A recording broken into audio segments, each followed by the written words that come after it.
Hey everybody, welcome back to Microsoft Ignite. We are live on Channel 9. Of course, everybody watching at home through Tech Communities, techcommunity.microsoft.com.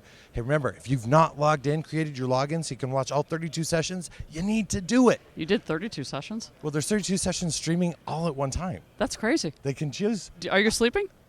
No, I'm not doing 32 sessions. Are you kidding? Oh, okay. They don't even Just give me checking. one. I'm not that smart. I am joined by Corporate Vice President. You do the security stuff. Is it Corporate Vice President security stuff? Yeah, it's Did I get that security right? stuff and compliance stuff. Security and compliance, yes. Ann Johnson, and I'm like freaking out.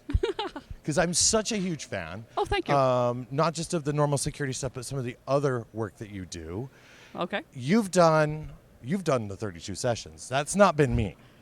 I've done a few. I've done sessions this week on diversity. I've done sessions this week on compliance, and I've done some sessions this week on security. And of course, I think they're all in the catalog online. Yeah, you absolutely. know that stuff. Absolutely. On Tech Communities, you can go back, you can watch them. It does take about 24-ish hours for us to get those recordings online, but I know I'm starting to see stuff from day one pop up. Okay, good. So there you go. Excellent. So let's start with the security and compliance work and things that you've been going on. Major announcements or things that came into your session.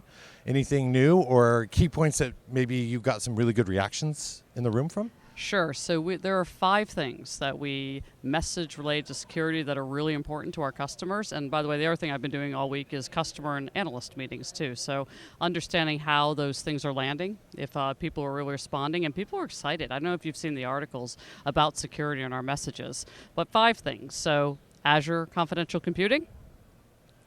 We have Azure Sphere that we announced. Passwordless. We're going passwordless. Woohoo! And I think you're talking to someone more in depth about that later in the am, week. Yep. Later in the week, we got Alex Simons. Okay. Yep. We're talking about Microsoft Threat Protection, and we're talking about Secure Score. So it's really those 5 things that we want everyone to remember. All those announcements are live, all the details are live, and there's ongoing sessions about them. Excellent. And then the next piece I want to get to is on the compliance side. Was there anything special? Was it a separate compliance session or is it kind of together now? No, we did a whole compliance track this year because we really want our customers to focus on compliance. And we have such good solutions that we built with GDPR, and we've really matured that, again, resonating with the market, fantastic. Things like our compliance manager, our e-discovery, our trust portal, all of those things are really important to our customers. And then, and this is now where I love the techie stuff. Yeah. There's a ton of sessions that folks can watch, but I like the inside story. Sure. That's what Channel 9 is about. And there's Okay. something that I'm personally going through now that I think you might be helpful in, and that is everybody knows that I'm kind of a server on-premises guy. I've done on-premises AD forever. I now have moved, and I'm sitting in Azure Active Directory, and Azure Active Directory is the centerpiece really of our security stuff. I'm reskilling. Yep. I'm rebooting myself in my entire career, and this is terrifying. Tips, tricks. I've got the security stuff now. So let me give a quick plug that I love conditional access. And of course, you have to be Azure Active Directory in the cloud to do conditional access. Absolutely. Let me just give that plug, and then I'll talk a little bit about it. Look, there's 2 million open security jobs globally, roughly, depending on what survey you look at. Yep. So we have people who are either skilling from an on-prem environment, people who are skilling from other careers and professions, and we also just have people who are saying, I need to upskill my security skills. So, you can go outside and take certifications. We have a lot of trainings at Microsoft, and the other thing I would tell you is go to the industry associations, network with your peers, learn from your peers, watch all the content we produce, and then go to the outside organizations like the SANS and the Black Hats and the RSA conferences and really take learnings, because at the end of the day, we want everyone excited about security in the cloud. We want everyone highly skilled because we want our customers more secure. I think you made a key point there. The 2 million roles that are out there, there's a lot of folks in the IT world that see this cloud train coming. Well, let's be honest, it's here. It's coming down the tracks, and there's been a lot of, frankly, trepidation about cloud. And what's going to happen? I'm not swapping drives in and out of servers anymore. I'm not racking servers into racks anymore. What do I do? And I think this is just that trend that just constantly comes around in these big cyclical things. I was doing all on-premises stuff, and then it's like, oh, now we're going to virtualize, which is running more servers on the same on-premises devices. And I think it's key, that security piece. And there's all sorts of areas inside of security because it's not like the on-premises world where I could learn all things Windows Server, is it? There's just so much there. You can't really consume it all, can you? Well, it's easier though, because if you think about it, it's a shared responsibility with Microsoft, right? So if you're a customer, your security folks need to know certain things and our security folks need to know certain things. And because we can have threat management, threat detection, signal. We see 6.5 trillion signals a day on a global basis in our intelligence security graph. 6.5 trillion signals a day. I know the numbers we get from the identity space, Yeah. and now I'm not going to use that number anymore because it doesn't feel big enough. So we see 6.5 trillion, low fidelity, but 6.5 trillion Sure. signals that are on a global scale. So you think about the power of the cloud, right? If we see a threat in Asia, before that threat gets to Latin America, we've already detected it and blocked it. That's why for security people learning security in the cloud, it's actually almost, believe it or not, easier. Okay. Because the tooling is there to do more automated remediation, the tooling is there to do more detection, the tooling is there for the admins to make their job easier. So that brings up another piece with these jobs there. Mm-hmm. There is a huge opportunity because you mentioned your diversity session. Yep. And I'm a father of 2 girls. And I want to see them succeed, and they've grown up around this stuff. Mm-hmm. This is a massive opportunity even there. Talk a little bit about some of the key things that you had in your diversity session, because I've seen you speak before, and your passion around it is second to none. So I produced a badge guide called Ann Johnson's Top 10 Inclusion Guide, right? So for everyone to attach to the back of their badge, and it talked about inclusion. Here's why I'm passionate about it. I've been in tech 30 years as a woman. 30 years this year, by the way. So I've seen a lot, right? I've seen a lot with my peers. I've experienced a lot. I'm also passionate about it because I have a transgender daughter. So I also want to make sure that her path in life is a bit easier than her path in life maybe would have been 10 or 20 years ago. So as I think about, our community and think about being inclusive and thinking about the folks that are in the community, you can take the pragmatic approach, right? There's those job openings globally. If we don't recruit and hire different people, we're not going to solve the job openings.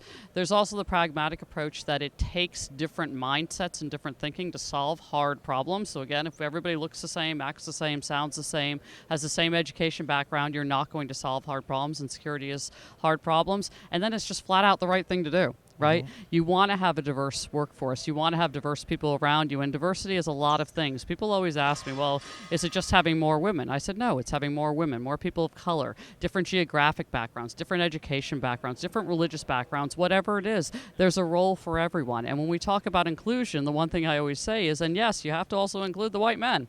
Yep. Because it is inclusion. You can't leave out any part of the population. Also people that are, on the spectrum for whatever reason, right? Yep. And which, mental health is a big passion for me, right? Those folks have a big role, and again, bring a diverse perspective to different problems. There's so many places that I want to just click into. Wherever you want to go. I really want to know. I want to get into that you have to change that mindset.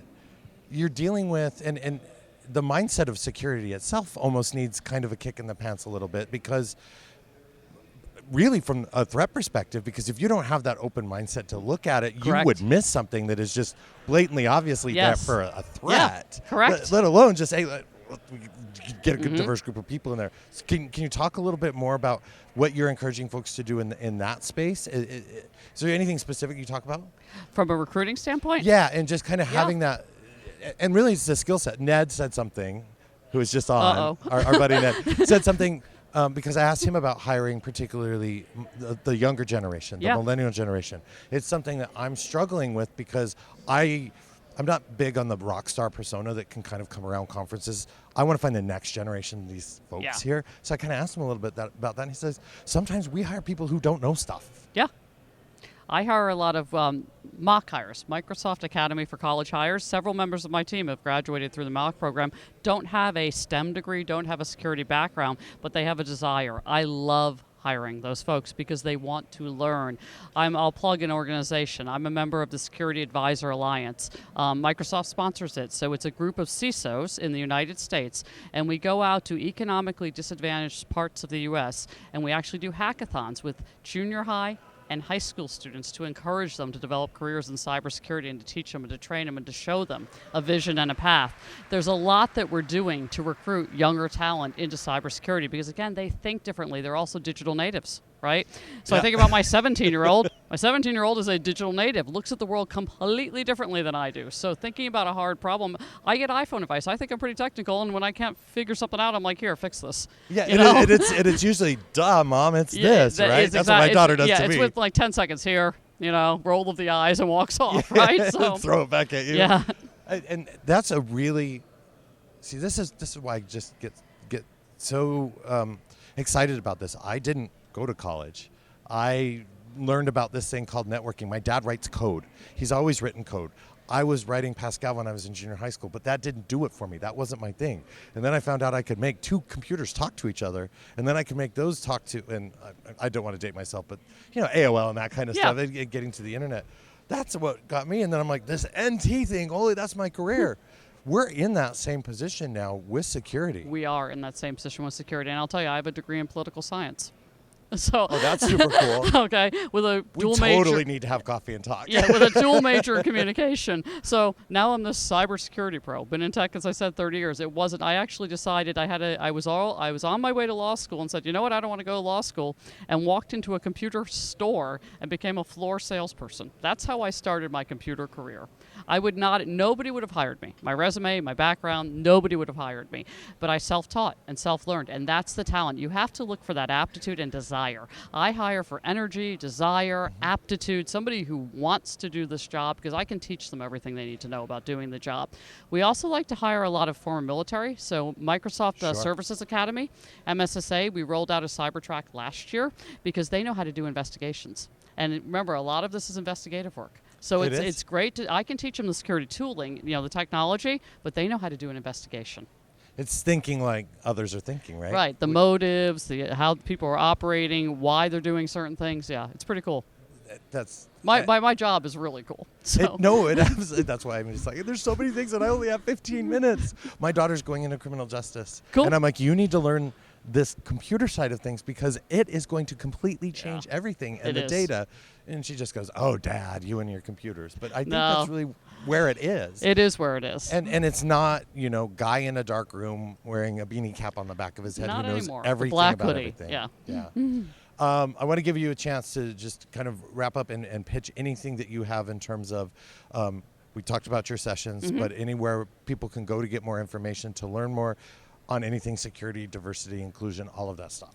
So a couple things. I do a lot of blogging. That's Whack Whack MS Secure. All of my blogs are available there. I do blogging on diversity. I do blogging on tech. I'm writing a whole blog series right now on AI, how AI can actually improve security. So I've done a blog on fuzzing technology for software development, and I've done a blog on conditional access and AI. And my next two are going to be IoT and malware, so those are coming up soon. The other thing I want to mention is I've taken a special project to work on mental health. Because if you think about, I have the pleasure of leading the global incident response practice for Microsoft for our customers. So these folks are dropping on a plane, 3 a.m. on a Sunday, flying to some remote part of the world and working around the clock and away from their families, 300 nights a year.